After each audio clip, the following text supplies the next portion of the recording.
My 8-year-old adopted granddaughter called me at 1:58 a.m. and whispered, "Grandpa, I feel so hot." Her parents had taken her brother to Florida for his birthday, but one note left on the kitchen counter proved this was not an accident. At 1:58 in the morning, my bedroom was so still I could hear the refrigerator humming through the floor vents and the air conditioner clicking somewhere in the hall. Then my phone lit up on the nightstand. Sadie. Not my son Wesley, not his wife, Myron. Sadie, my 8-year-old adopted granddaughter, the little girl who still thanked people for passing the salt and slept beneath a yellow blanket covered in tiny moons. I answered before the second buzz. "Sadie, sweetheart, what happened?" For a moment I heard only her breathing, small, uneven. Then she whispered, "Grandpa Harlan?" Her voice sounded weak and dry, and my chest tightened before she said another word. "I feel really hot," she said, "and when I close my eyes, the room moves." I sat up immediately. "Where's your dad? Where's Marin? Did you wake them?" The silence that followed was too careful. "They went to Florida," she finally said, "for Carter's birthday weekend. Mom said I had to stay because I turned sick days into problems, and Carter deserved one trip where nobody ruined it." I had spent nearly 30 years working as a court-appointed family advocate in Oregon. I had heard children say terrifying things in quiet voices before, but nothing prepares you for hearing it from your own granddaughter. "Sadie," I said carefully, already reaching for my clothes, "are you alone in the house?" "They left medicine on the counter," she whispered, "and a note." A note. Some people do not fail a child in one sudden moment. They train that child slowly not to ask, not to interrupt, not to need too much. Then one night, the cruelty stops pretending to be a mistake. I grabbed my keys. "Listen to me. Don't get up again. Don't try to get water.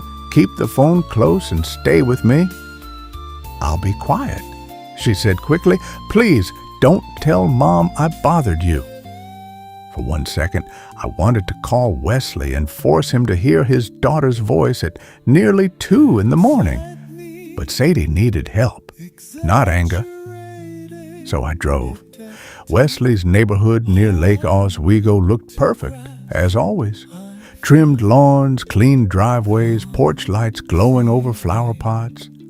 A little flag by the mailbox, making the whole street look safe and decent. I kept Sadie on speaker the entire way, asking small questions whenever her breathing sounded too soft. "What blanket do you have tonight?" "Yellow," she murmured. "The moon one." "The one from the craft fair?" "Because it looked like space." For half a second there she was, my Sadie, the little girl who loved planets and could explain Saturn's rings with complete seriousness. Then she coughed again, and I pressed harder on the gas. I used the spare key Wesley had given me years earlier. The house was warm and still, too warm. The thermostat glowed in vacation mode, set for an empty house, not for a sick child upstairs. In the kitchen, the under-cabinet lights were on.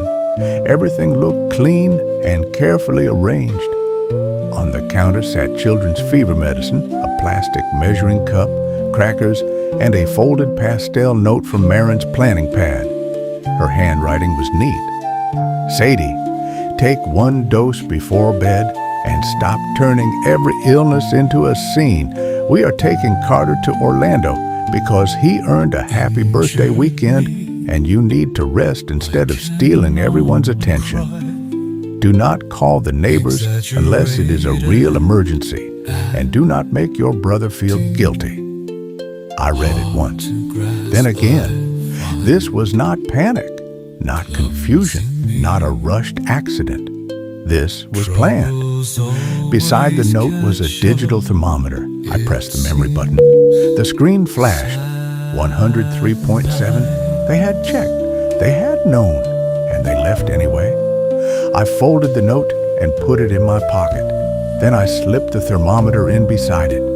Anger can blur details. Evidence does not. Upstairs, family photos lined the hallway. Carter at a theme park. Carter in soccer gear. Wesley and Marin on vacation. Sadie appeared only a few times, usually near the edge of the picture. At her bedroom door, I heard a small cough. I opened it gently. Sadie was curled beneath her yellow moon blanket. Her hair was damp against her forehead, her cheeks flushed, and her lips dry. When she saw me, she tried to sit up. "No," I said softly. "Stay still." "I'm sorry," she whispered. I sat beside her and touched her forehead. She was burning. Across the room, a cup of water sat on the dresser, full, untouched, too far for her to reach. "I tried to get it," she said, "but when I stood up, the floor moved." That was the truth of the room. Medicine downstairs, water out of reach. A note telling her not to ask for help. Then Sadie looked at me with tired eyes. "Did I ruin Carter's trip?" My throat tightened. "No, sweetheart," I said. "You didn't ruin anything." I helped her take a small sip of water, then wrapped her carefully in the yellow blanket. "We're getting you help. Will Mom be mad? I'll handle your mom." Her eyes closed for a moment. Dad said Mom handled it. And there it was. Wesley had not written the note, but Wesley had left too. I lifted Sadie carefully. She felt far too hot and far too light in my arms. Before carrying her downstairs, I took one photo of the room, not from memory, for proof. Then I carried my granddaughter past the glowing thermostat, past the spotless kitchen, and past the note that explained everything. Outside, the porch light still shone warmly. The neighborhood still looked perfect. But now, I knew the truth. A house can look beautiful from the street and still fail the child inside. Comment yes for part 2.